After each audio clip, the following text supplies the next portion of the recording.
Hello again guys, so as Disc of Davao, I am always on the lookout for products na proudly Davao made. And for today's episode, bupalit day ko skincare products na local made lang. This is White Glow day guys, and mapalit ni siya sa 3rd floor sa Abriza sa OTOP. Naa sila'y sabon, day cream, night cream, toner, and naapod sila'y lotion. Nakit-an run ako ni sila sa FB guys, and I am really excited to try them out and makita kung hiyang bagyod sa ako ang skin. 2 weeks have passed since ako aning napalit, and now it's time for my honest review. Hi guys! So, 2 weeks have passed na since I first used White Glow products na ako ang gipalit sa 3rd floor of Abriza. So, just another brief background guys. Local product ni siya and proudly Davao made. That's why, interested jud kaayo ko na i-try ni sila. Kaya syempre, Disc of Davao beata and support local beata jud ta diri guys. First start with the day cream guys. So, this is the facial cream na whitening day cream.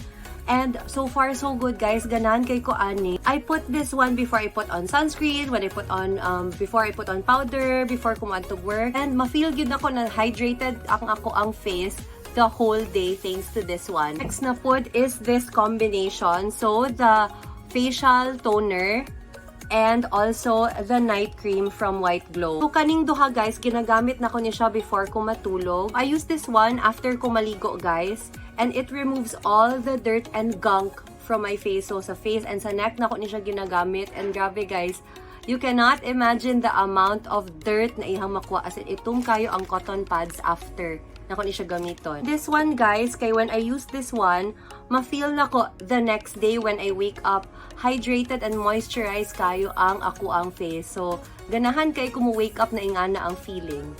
Plus, ang scent, ani niya, and also the day cream, bango. Bango kayo siya guys. As in, kanang mild na murag baby na cologne scent. Kanang basta ingana ang iyahang scent. Guys, mao ni ang ilahang sabon. Sorry, nalabay na nako ang box, no? Pero this is their beauty bar soap. And whitening pud ni siya. This is the size comparison sa ako ang kamot. Mao ni siyang unused. Pero naan ako'y ginagamit. Kay duha man akong gipalit ani. So, I'll just put here ang size comparison after 2 weeks. So, makita ninyo na gamay lang kayo ang difference sa katong nagamit na for 2 weeks. Ganahan ko kay dili siya pas-pas mag-melt. So, what I do guys is aqua sa siyang ginaana sa ako ang kamot. Basta dili na ko siya gina-direct butang sa akong skin, ana. So, aqua sa siyang i-lather ang foam sa ako ang kamot. Saka na ko ibutang sa akong face, sa akong neck, and the rest of my body. Last but not the least, guys, is my favorite yun sa ilahang line, ang kani ilahang lotion. So, this is 100 ml nila na lotion, and this is for 190 pesos. And this one is 200 ml for 310 pesos. Masulit yun, guys, kung 200 ml ang inyong paliton. I got this one para backup lang sa balat. And what I like about this one, guys, no, pas lang kaayo siya ma-absorb sa skin. Grabe yun niya ka-moisturizing. Dili good icky ang feeling after ni mo ni siya ibutang. Plus, ang scent. Bango kayo siya, guys! Kanang, bango yun kaayo siya, promise.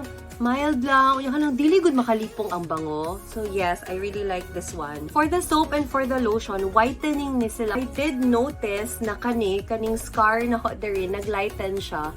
A few weeks ago, dark yun kayo na siya kay kanang katulog siya guys. Tapos kanang pag-abii, ginaan ako. And then, siya scab and then nag-itom siya.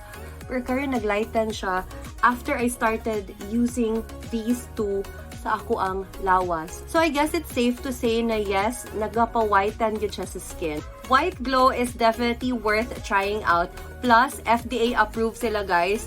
They've been around for quite some time now and dili jud ka mabalaka because yes, established na pod kaayo sila. So anyway guys, that is it for today. Thank you so much for watching. Bye-bye!